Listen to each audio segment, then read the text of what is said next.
Ministerio TIC.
Doña Elsa, mucho gusto. Mucho gusto, Elsa Morales. Mariana Bienvenida Cano. a este sitio, a este lugar.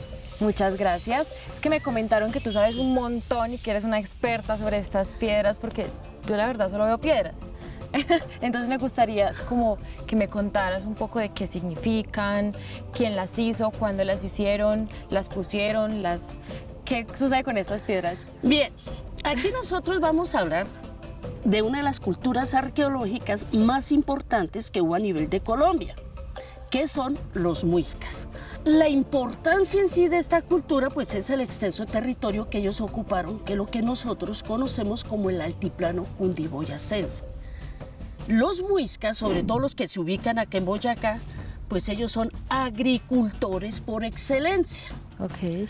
Al ser los muiscas agricultores, pues ellos buscan la manera de manejar el tiempo, pero enfocado a la agricultura, ¿sí?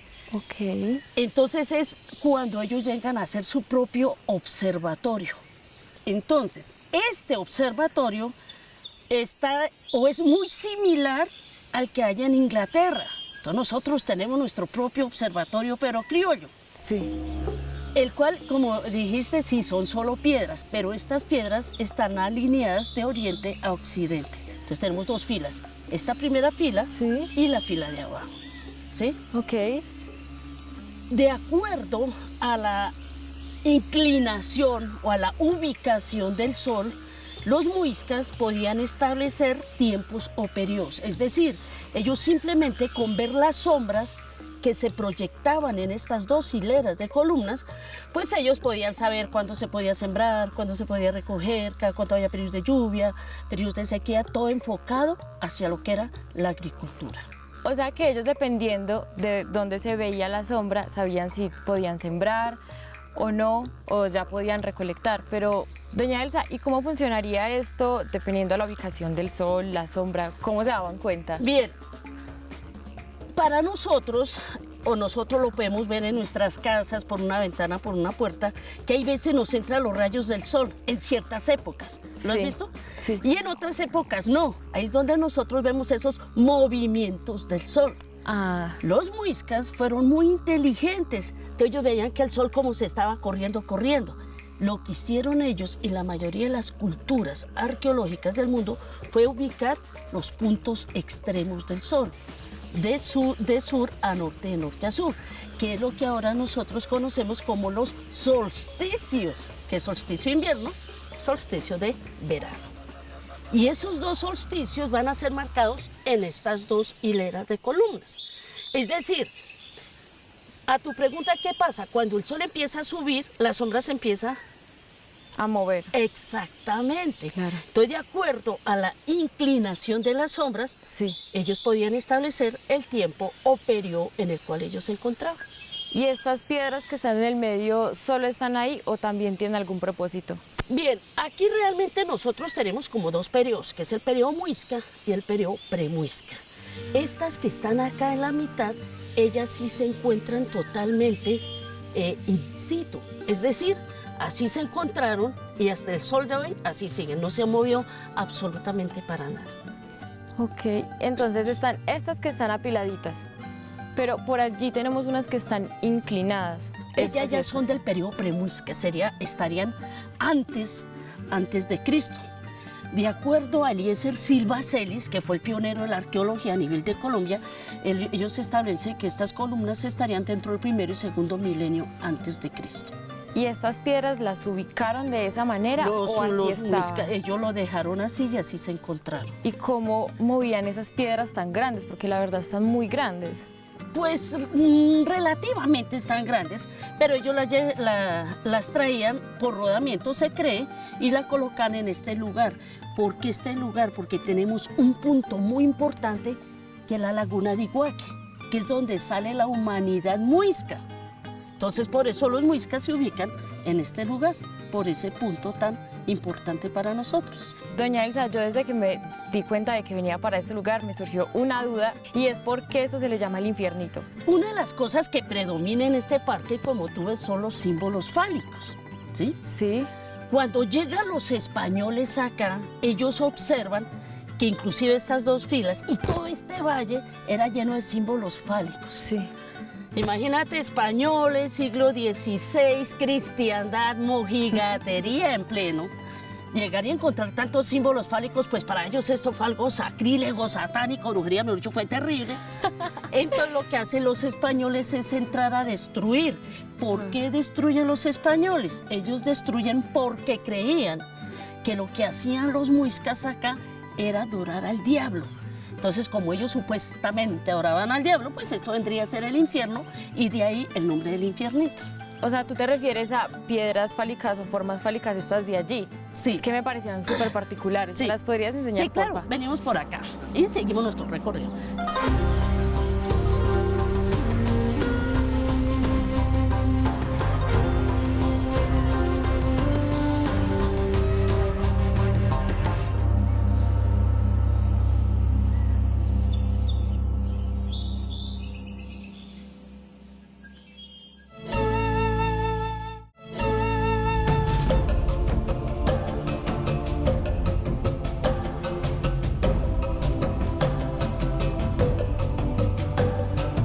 Bien, y aquí en el recorrido, lo que ahorita me preguntabas, que son algo característico del lugar, son los símbolos fálicos. Sí, tienen una forma bien curiosita. Lo fálico enfocado hacia lo que es la fertilidad, la fecundidad. Nosotras las mujeres estamos representadas por la Pachamama, la Madre Tierra. Entonces nosotras tenemos una representación en pleno que es muy diferente a la del hombre. Digamos que el hombre no tiene esa representación tan notoria. Por eso es que los muiscas entran a ser los símbolos fálicos. Entonces, como te decía, esto va enfocado hacia lo que es la fertilidad. Yo le decía al comienzo que los muiscas fueron agricultores, ¿verdad? Sí. Entonces, al ser agricultores, pues ellos buscan la manera de poder fertilizar, fecundar la tierra. ¿Cómo lo hacían?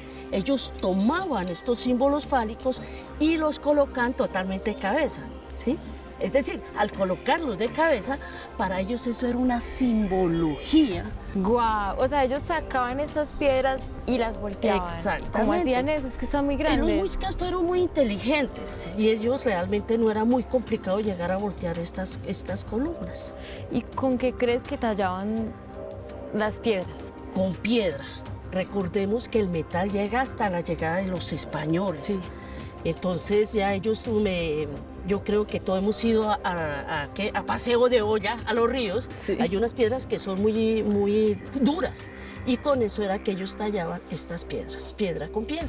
Y en cuanto a la fertilidad de la que tú me hablas, ¿tiene alguna importancia que una piedra sea más grande que la otra? Porque yo veo de muchos tamaños, Sí, formas, figuras. realmente sí. Sí, se cree que estas columnas, de acuerdo a los tamaños y al tallaje, entraban o iban enfocadas hacia lo que eran los cultivos principales, como cuáles, el maíz y la quinoa. Cultivos secundarios, ya tenemos la papa, la yuca, la racacha, nolados, cibios, mejor dicho, todo lo que hace parte del cocido boyacense, que por cierto es muy delicioso. Como esto fue destruido por los españoles, Sí. absolutamente todas estas columnas se encontraron totalmente caídas, así como las ves. Ah. ¿Qué se hizo? Algunas se levantaron y otras se dejaron tal cual se encontraron. ¿Has ido al Huila? Sí, Jade Darwin. Bien. En el Huila se encuentran unas estructuras que es muy común en el Huila, que son dólmenes. Y quiero que tú conozcas algo muy similar a lo que hay en el Huila, que realmente es rarísimo llegar a encontrarlos en estos territorios.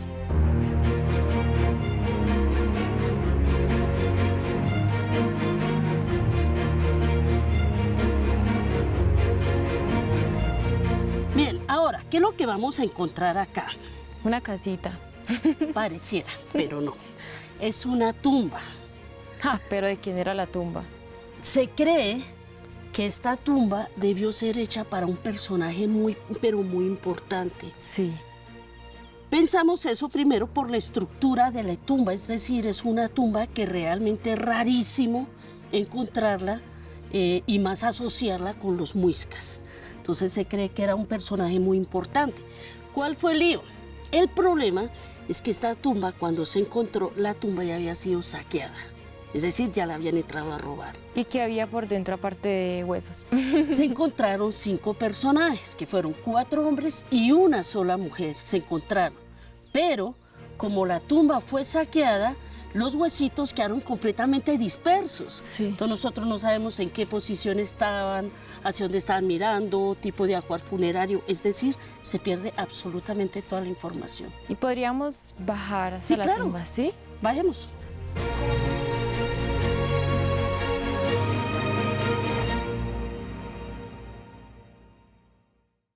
Como tú dijiste, es una tumba que rara vez se encuentra. Me gustaría Sí, saber a qué se deben estos escalones, a qué se deben estos... Bien, esto sí realmente fue un trabajo que se hizo como en el 2006. Esto era más con el fin de comodidad para el turista, ¿sí? Estas escaleras. Sí. Pero Esta parte sí ya fue una excavación que se hizo en el 2006, Sí. que fue cuando se encontraron estas columnas. Se cree que estas columnas hacen parte de la tumba. Es como un camino que conduce hacia la tumba. Así tal cual las encontraron. Sí. Como ves, tenemos una gran laja, así de lo grandota que esta es la... Sí, ¿y dónde metieron los huesos que encontraron? ¿Dónde están? Los huesos están guardados. Obviamente, como acá hay mucha humedad, se pueden fragmentar los huesitos, entonces ellos están guardados.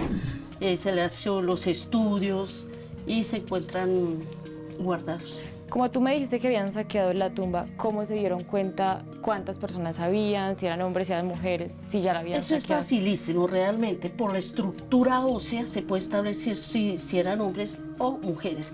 Eso fue un estudio que hizo la Universidad Nacional, Sí. que estaba a cargo del profe José Vicente Rodríguez. Él fue el que hizo la datación y el estudio de estos huesos. Por eso sabemos que eran 4 hombres y una mujer.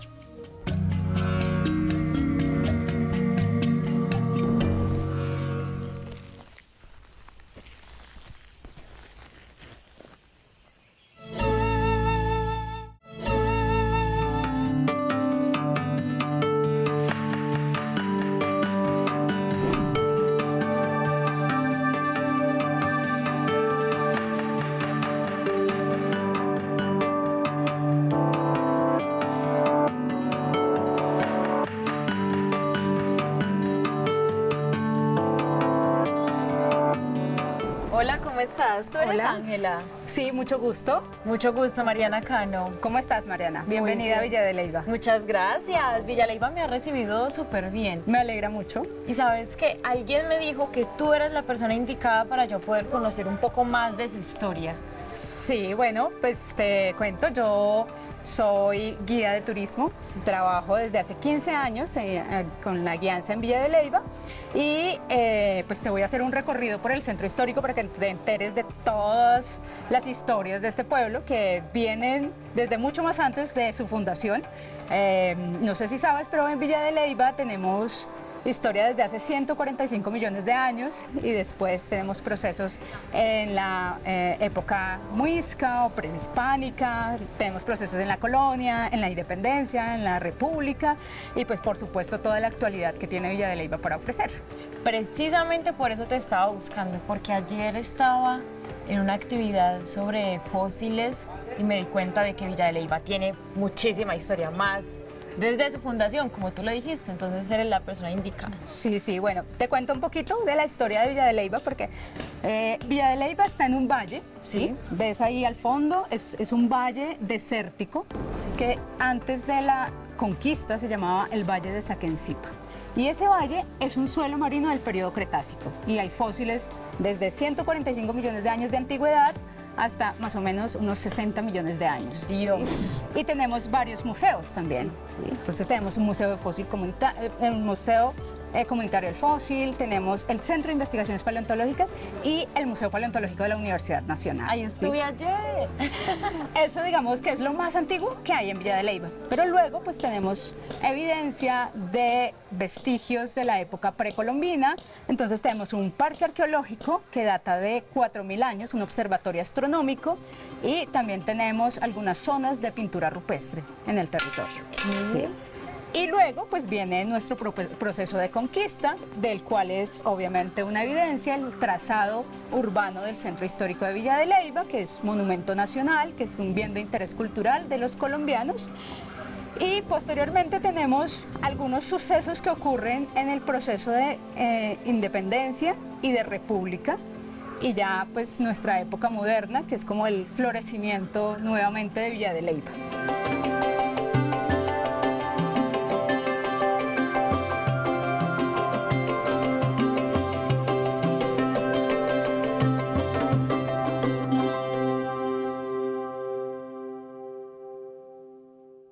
Vamos a hacer un recorrido.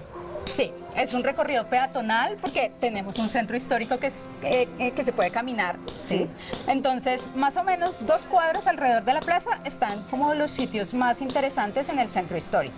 Entonces vamos a caminar por algunas calles y a conocer historias de lo que ha sucedido en el pueblo, visitar algunos conventos antiguos y conventos que todavía pues tienen comunidades religiosas viviendo aquí en el centro de Villa de Leyva. ¿Te parece si comenzamos con el recorrido? Dale, vamos. Vamos.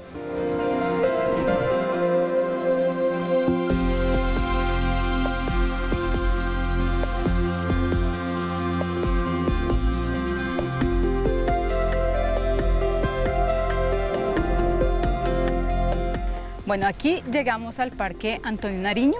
Este parque se construyó para rendir homenaje al prócer de la independencia que murió en Villa de Leyva en 1823.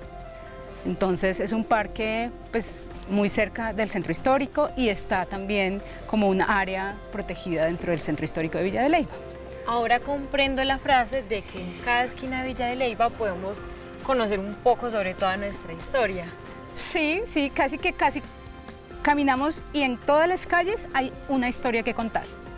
Sí, me interesan un montón estas figuras tan artísticas que son, a qué se deben.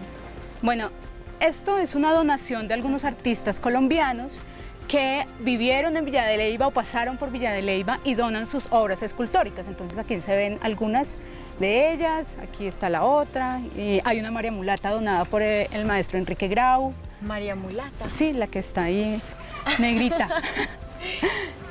Y este es don Antonio Nariño. Don Antonio Nariño y Álvarez, que es uno de los colombianos más importantes del siglo XIX, nació en Santa Fe de Bogotá y muere en Villa de Leyva el 13 de diciembre de 1823. La importancia de Antonio Nariño radica en que él hace la traducción de los derechos del hombre y del ciudadano en 1792, hace la traducción del francés al español, Sí. y además de eso, él imprime estos 17 derechos y los distribuye entre sus conocidos en todo el país, razón por la cual estuvo preso también, ¿no? Fue condenado al destierro, es un hombre que vivió apenas 58 años y estuvo casi 21 años en la cárcel. Es una persona bien importante. Nunca lo había considerado. Sí, sí, pues le debemos a él parte de la independencia. Tenemos en Villa de Leyva la casa donde él murió, que también es una casa histórica, es una casa bien de interés cultural del país y está aquí apenas a 1,5 cuadras de la plaza principal. ¿Y de qué murió don Antonio Nariño? Antonio Nariño muere posiblemente de tuberculosis, que es una enfermedad bastante común en el siglo XIX, ¿sí? Entonces él, aunque no decidió morir en Villa de Leyva, lo que hace es un tránsito hacia una zona más seca y más cálida. Viene viajando desde Santa Fe de Bogotá en ese momento y llega a Villa de Leyva, arrienda una casa y está ahí por 2 meses y muere posiblemente, como te digo, de tuberculosis. A mí me encantaría quedarme aquí también un buen tiempo. Sí, puedes estar como 2 semanas y conocer como todas, no solamente en el centro, sino en la zona rural, todo lo que hay para visitar. Es que hay muchísimo para conocer aquí en Villa de Leyva.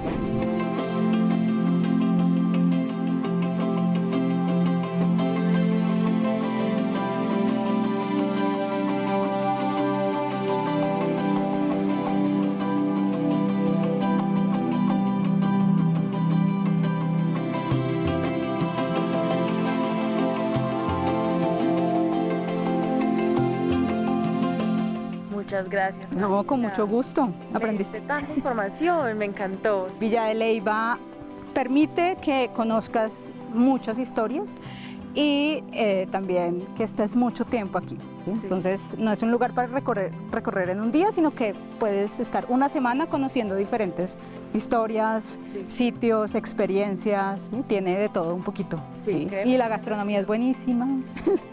Ay, bueno, Ángela, muchísimas No, gracias con mucho por gusto. todo, por la experiencia y por tu tiempo y dedicación de explicarme todo esto con tanta paciencia y con tanto amor y pasión. Te agradezco un montón. No, con mucho gusto, Mariana, siempre bienvenida a Villa de Leyva, cuando quieran, esta es su casa. Recibimos a todos los visitantes con mucho amor y esperamos que estén siempre agradecidos con este espacio y que se sientan satisfechos en este lugar. Listo, Ángela, nos estaremos Bueno. viendo. Chao. Que estés muy bien.